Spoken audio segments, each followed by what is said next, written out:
G'day chaps, and yes, it's that happy day. It is the Steam, excuse me, that was my phone. It was the Steam sale. That time when our wallets get ruined and we buy a shit ton of games that we never played before. Now, I used to do this. I used to buy tons of games. I used to buy tons and tons of games because they were so tempting.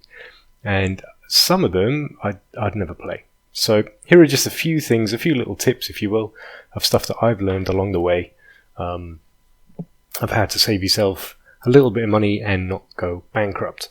Okay, firstly, if the game is new, alright, this is going to sound kind of silly, but if the game is new, like a lot of these guys, so here we have, let's have a look, we have Doom,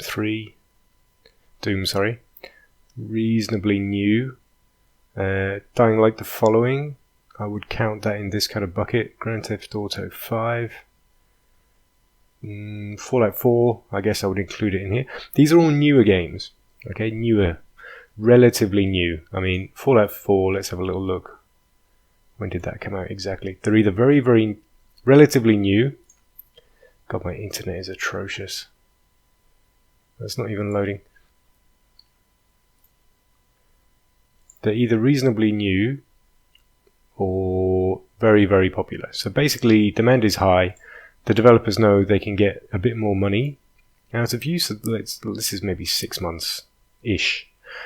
50%, I reckon, is probably about the best you're going to get. So Fallout 4, if you really want Fallout 4, for example, or Grand Theft Auto 5, or Doom, I would say that these are reasonably probably the best prices you're going to get. And yeah, if you want it, I'd go ahead and buy this. If, however, you're after an old game, let's say Sleeping Dogs, no, because that's really old. X Rebirth, also no. Okay, but some other ones. So let's say, for example, this War of Mine. This is a good example.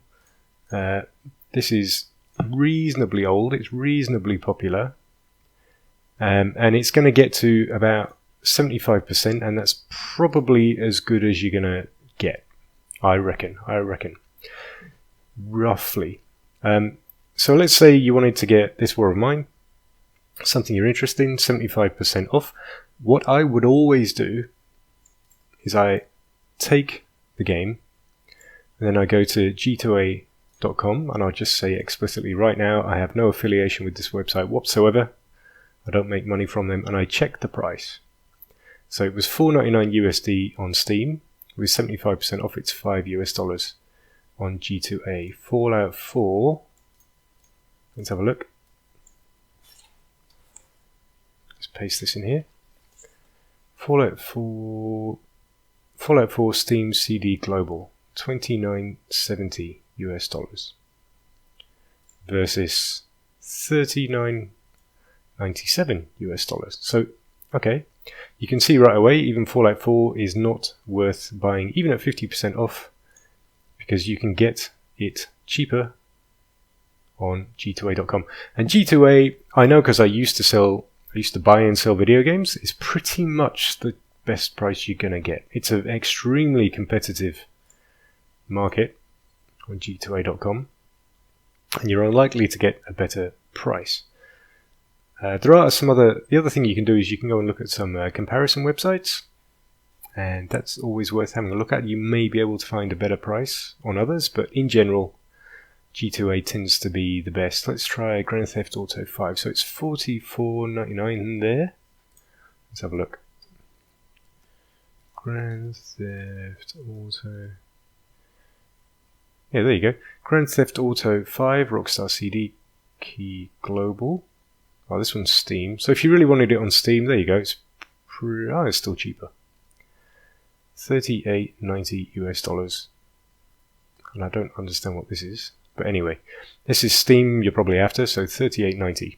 Still cheaper. So even if something is really cheap, always go and check it against G2A. Right, the other thing I would do, and this sounds kind of like a no-brainer, but if you're worried about spending too much money, is set yourself a budget. I used to give myself, let's say, 50 quid That was back when I was in the UK. I used to give myself a budget, and that just kind of helps against the insane buying that I used to do.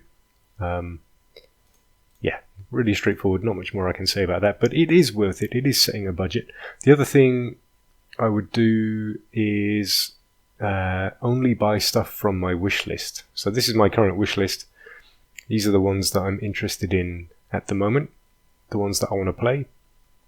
But I'll kind of set myself a rule that I'll only buy any of these games if they reach, let's say, 50 or 75% off. And this is crucial, it's also cheaper than it is on g2a.com.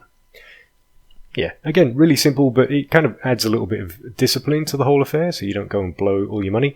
And then finally, just remember, there'll always be other sales. There's Humble Bundle. As games age, they'll get cheaper. So, a lot of games on here, I'd love to play Metal Gear Solid 5, but I'm not going to pay a ton of money for it because I'm not that interested. And XCOM 2, again, I can wait. I've got other games I can play right now. So, yeah, I'm going to try and save my money. They will get cheaper. They always get cheaper. Just remember that. So, that's it. I hope I've saved you a little bit of money, a little bit of wisdom from an old gamer. And enjoy the sale, boys. Hope you pick up some games you're really interested in. Ciao for now.